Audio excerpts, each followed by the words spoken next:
Yo, what is up, everybody? So, you're playing Elestrals, you're getting your friends into the game, and your friend who's getting new to Elestrals kind of turns to you and asks you the question, hey, Elestral seems pretty cool and I want to get my own deck together, but I want to know more about what each element does. Could you tell me what each element does uniquely? And then your response is, well, complicated, to say the least. So let's talk about today about what each element does strongly. So we can't quite say that each element has a unique identity about what it does compared to every other element in the game, because there is a lot of overlap between elements. And with 8 elements, that kind of makes sense. It's a lot of elements to balance around. You can't give every element something unique to do because that's a lot of partitioning of effects. So there is a lot of overlap in Elestrals. So let's talk about what each element does strongly to a point where we can say that is this element's identity. So that's what we're doing today. Let's talk about the identity of each element now that we have all 8 elements revealed with Moonrise. Let's go for it. Subscribe to words. Subscribe to words. Subscribe to words, bro. Subscribe to Word. Sub to words, by the way. It's literally just us telling people to subscribe to words. No! Alright, so we're going to start with Lunar here, because Lunar, as the newer elements came out with Moonrise, with Daybreak, with Frostfall, there's a lot more cohesion as to what each element's doing. So if we start from the newest and work our way to the oldest, it's going to be easier. So let's start with Lunar. First off, Lunar is great at aggression, attacking specifically. Lunar wants to just swing for tons of advantage, whether it be Nobby, Lycavoid, Spectaris, Draking, Barrowgeist. Just Lunar wants to be aggressive and attack with these big 2-drops and 3-drops, even 1-drops to some extent with, again, Nobby and Spectaris. There are support cards in Lunar, such as like Rock in a Hard Place and Gloombat, that help you clear back row to make your swings with your aggressive Elestrals. Lunar is an aggressive attack-based element, and that's what it does very strongly and uniquely as one of its kind of key ideas. Second up, Lunar is also a very good suppression-focused archetype or element. A lot of cards in Lunar like to prevent your opponents from activating things. Not very good at negating, so if an effect is already on the chain, Lunar generally can't stop those effects, but it can stop your opponent from activating them with suppression tools like Artemis, that basically bricks your opponent's effects for a turn. Dense Fog, which is a baby's Gorgon's Gaze, and again, some decks is as good as a Gorgon's Gaze. You have effects to find Dense Fog. You have Spectaris, which can suppress in battle. You have New Moon, which can suppress and then destroy an Celestial. So Lunar is very good at suppressing, stopping cards from being able to activate their effects. And the last thing I want to go over with Lunar, because this is somewhat unique, is Lunar has a very spell slinger archetype. There's a lot of runes and counter runes and just lots of things that Lunar wants to do with runes, whether it be the Lunar Phase deck that likes to generate tons of advantage with 8 different Lunar Phases, potentially meaning 24 runes in your deck of just Lunar Phase, or even if it's Rock in a Hard Place to ascend things, Full Moon to ascend things. There's a lot of play with runes and kind of abilities of Elestrals in Lunar that makes Lunar kind of the spell slinger. Runes really matter in the archetype deck more so than any other element in the game. A lot of Lunar Elestrals need their runes to be at their full potential. So that's Lunar. It's pretty straightforward. It likes to attack things, stop effects, and then you can also just 180 from the super aggressive physical Elestrals and go for the ascension and kind of rune synergies that Lunar brings. That is really, really heavily focused on Lunar Elestrals of needing runes to get to their ascensions and activating effects and keeping kind of Lunar flowing as an element. So those 3 things are pretty important to Lunar. Let's move on to Solar. Alright, so moving on to Solar, another one of the newer elements, and also another element that's fairly easy to tell you what it does well, and that, well, is Foretell. Solar came out in Daybreak with the mechanic Foretell, which allows you to look at the top X cards of your deck, where X is whatever the card effect says. So if it's Foretell 4, look at the top 4 cards of your deck, rearrange them in any order, put them back, and then maybe other effects may apply. So something like Celestial can pop cards based on what's on top. Leo Bright can ascend if you find a Celestial off top of your deck. You can use First Light to put cards on top of your deck. You can use Corvishine to replace cards in your hand at the top of your deck, and then maybe find ways to shuffle after, so you can kind of use the top of your deck as like a separate hand if you need to. And also you have like the cows that can just ascend off the top of your deck. So there's ways to find cards at the top of your deck, manipulate the top of your deck, and use effects from the top of your deck in Solar. And that's pretty key to what Solar's doing in most of its archetypes. Next up is, I'm going to say Solar has a little bit of a sub-artifact theme, and we've seen this a little bit competitively with like something like Scrap, where it doesn't have a ton of artifacts. So you have Cybermaul, Golden Fleece, Guardian of the Fleece, where there's just a little bit of artifact theme, Heliolith even to bounce things. So it's there. It's not a huge thing. It didn't have a ton of success, but there is a sub-theme in Solar for some artifact play. And you could even say with the artifact play, there's some Nexus play here. I don't want to go too far into Nexus decks because every element has a Nexus deck that just does something different. So I'm going to say artifacts are a sub-theme of what Solar is doing. And lastly, Solar has aggressive or opponent mill strategies. Specifically, it doesn't self-mill, but it's decent enough at milling your opponent's cards. Between Lumaru, Ruminous, Humburst is a fire-solar mix, so Boilers for fire, there's mill there.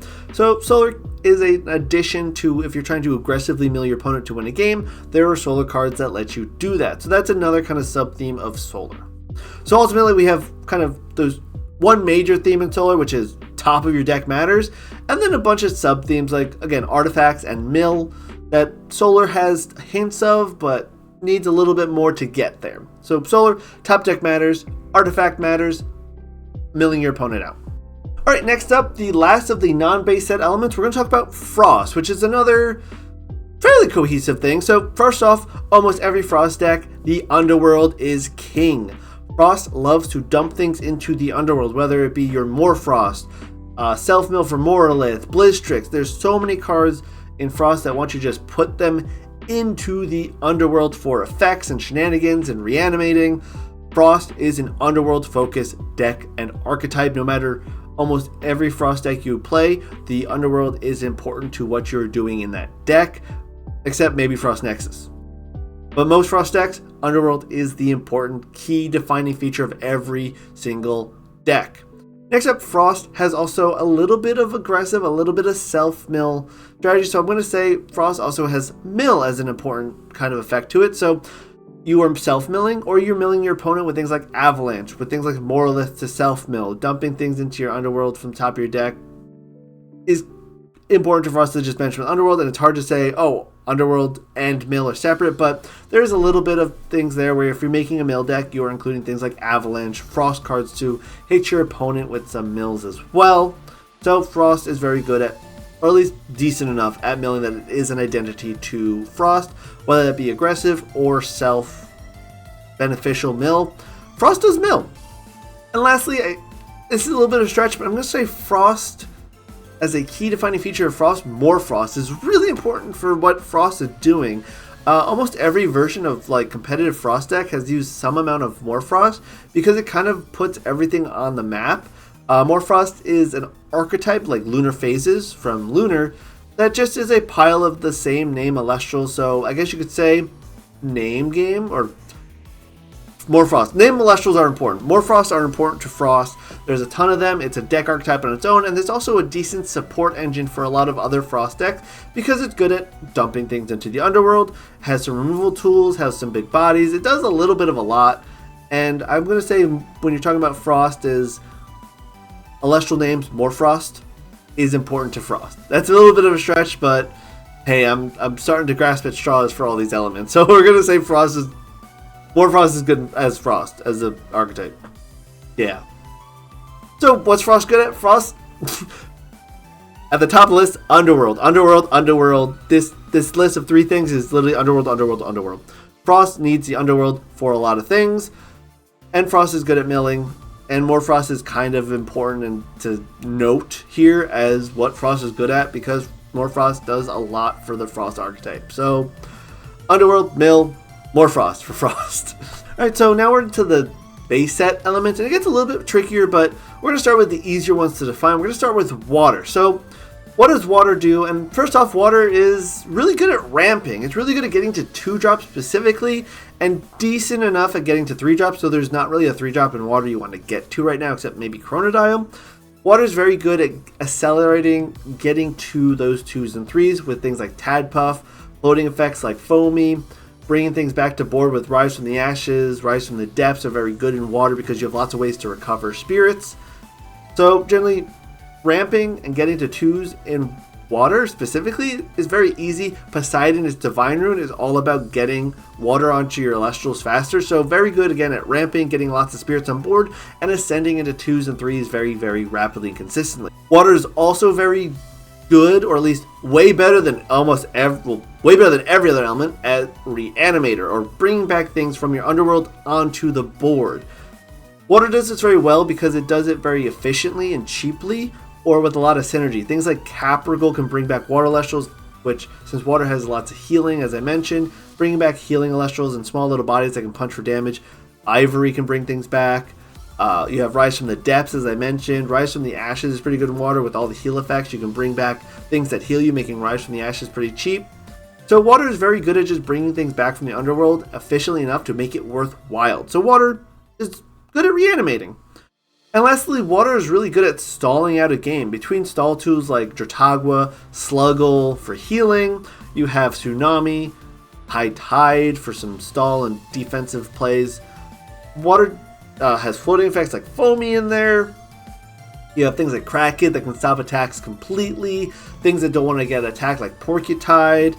Just, water has lots of things that just say, hey, don't attack, or you can't attack, or I'm going to heal a bunch. Water's very good at stalling and slowing down a game to try to generate advantage in other forms, and all the water kind of strategies really do mix together pretty well, but you can run a little bit of all of them together, whether it be ramp and reanimator, stalling, all kind of mixed together pretty well in water. So water's good at bringing things back from the underworld in a reanimator strategy, good at ramping out 2s and 3s in larger bodies and getting lots of spirits onto the board for maybe Nexus plays, and additionally it can stall like no other element. Between Tsunami, which does have counterplay, heal cards, defensive cards, cards that don't want to get attacked, cards that stop attacking, water has a lot of stall control effects in it that make it a really good support control element, or just a stall deck on its own. Alright, moving on to the next base set element, fire. I'm talking about fire because fire is another element that, although hasn't seen a ton of really competitive success, is always fringe playable in lots of really cool, interesting decks. So let's start with the first thing that I think fire's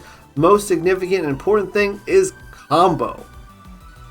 Yeah, any kind of generally relevant fire deck has been some sort of fire combo deck, whether that be unfortunately the FTK with Waspire combo or Blazers OTK combo decks.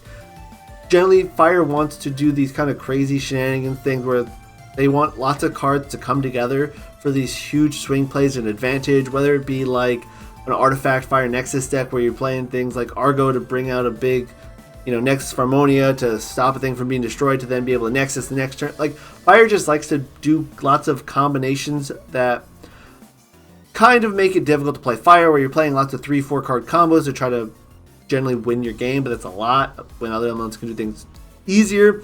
But Fire is definitely a combo focused deck if you're trying to play it well, in my opinion. Next up, Fire is pretty good at burn. I mean, it's not too out of the ordinary for Fire to burn deck. So direct damage, eruptions, Necrofs, just big bodies that like to swing for damage, between like Blazers that like to attack twice. So generally Fire is pretty good at, or at least decent at burning, doing direct damage. Krakatuga even is in Fire. Burn is part of Fire's repertoire. It's not super represented since Burn itself is a very powerful effect on Elestrals. But if you're looking for burn effects, Fire is definitely where to start looking. And lastly, Fire is really good at, Fire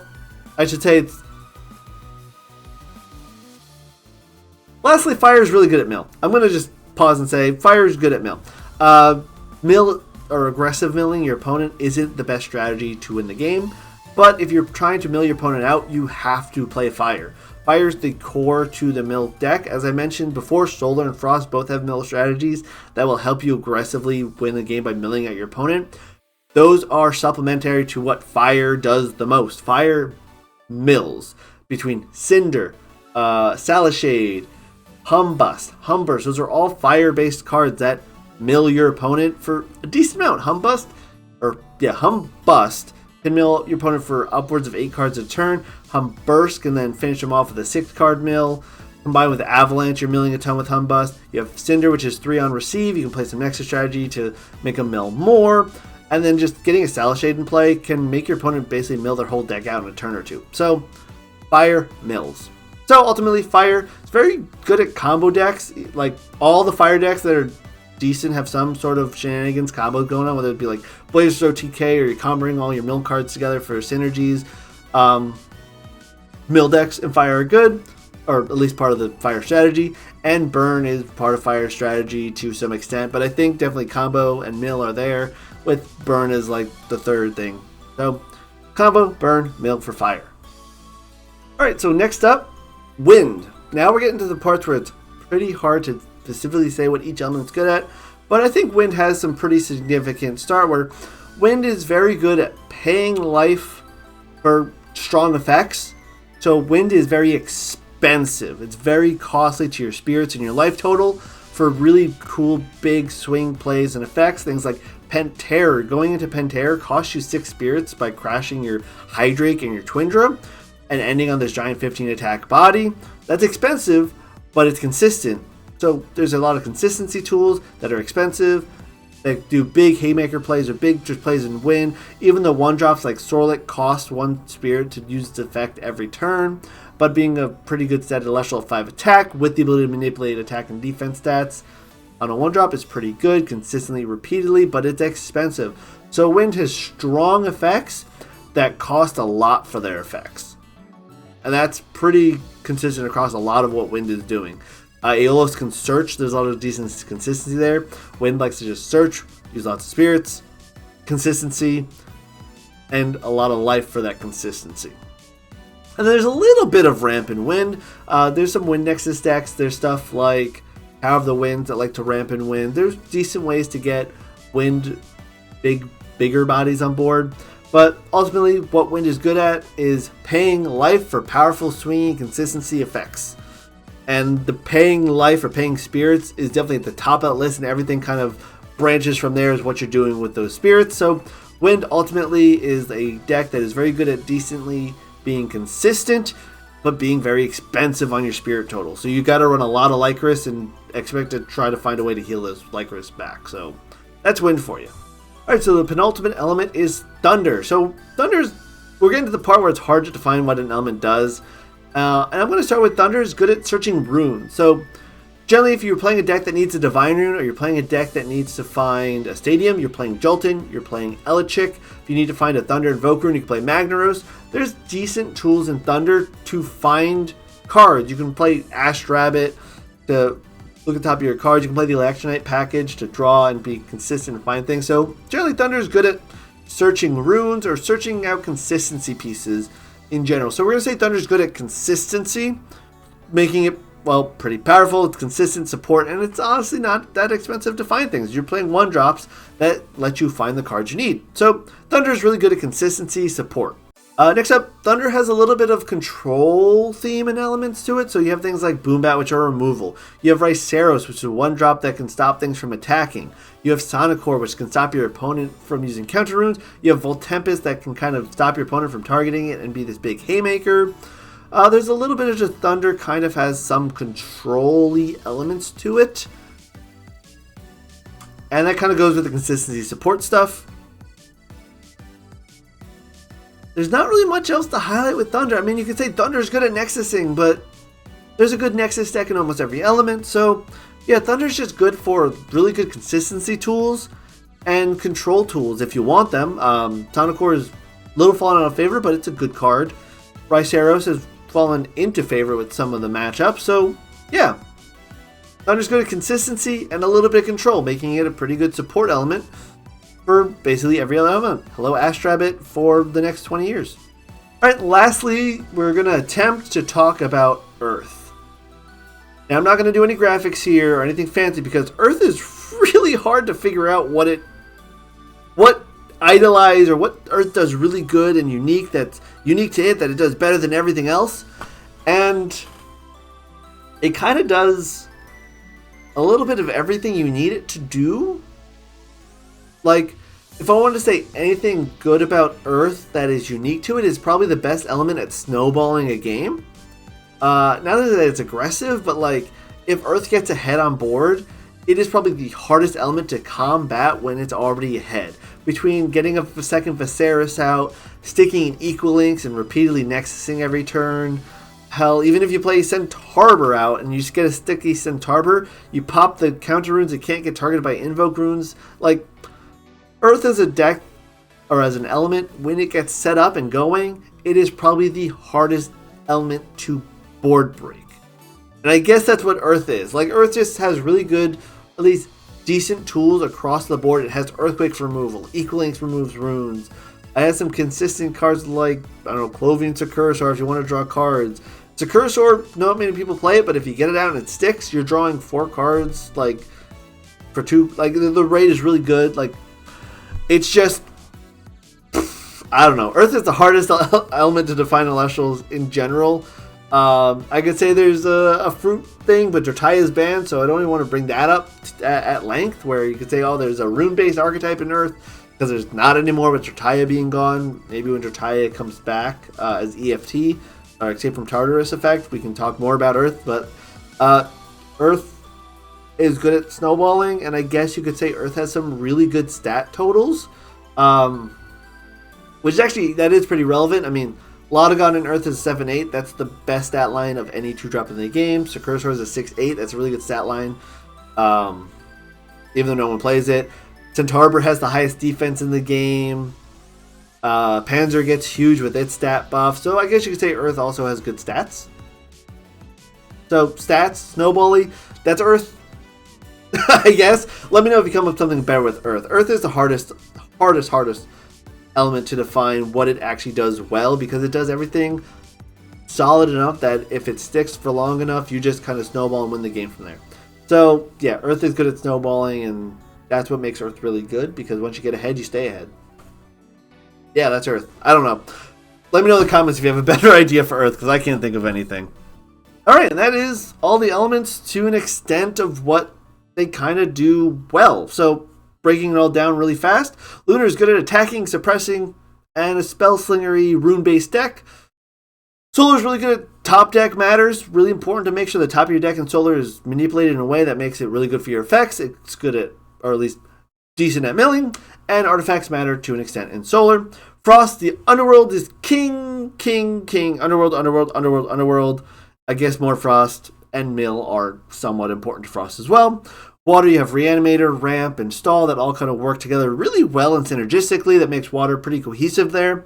Fire is all about kind of combos, and these 3-4 card combos doing crazy shenanigans that got probably the best fire deck to ever exist, being Waspire Band, which like half a fire deck. And it's good at burning, it's good at milling. Wind, again, really big about that consistency, but cost. Paying life to do really big things in Wind is very important, and Wind is consistent for those expensive costs. Thunder, yeah, search runes, I guess, consistency cards, a little bit of control, so control, consistency, that's what made Thunder very good. It's very good at controlling your opponent, and biding time to just make this giant aggressive, or not as aggressive, but crazy board state your opponent can't break because you're playing lots of consistent and good control cards. And lastly, Earth is, well, we just discussed Earth. It's Earth. Earth is Earth. It does Earth things, and Earth does a lot of things that want you to just take control of the board and win the game, because it's hard to board break, because Snowball, I guess, and has good stats. That's Earth. So yeah, what do you guys think about this? Let me know what you think each element does, or maybe if I overestimate or overhyped certain things. Let me know below, and I'll see you guys in the next one. So you guys all have a great day. Peace.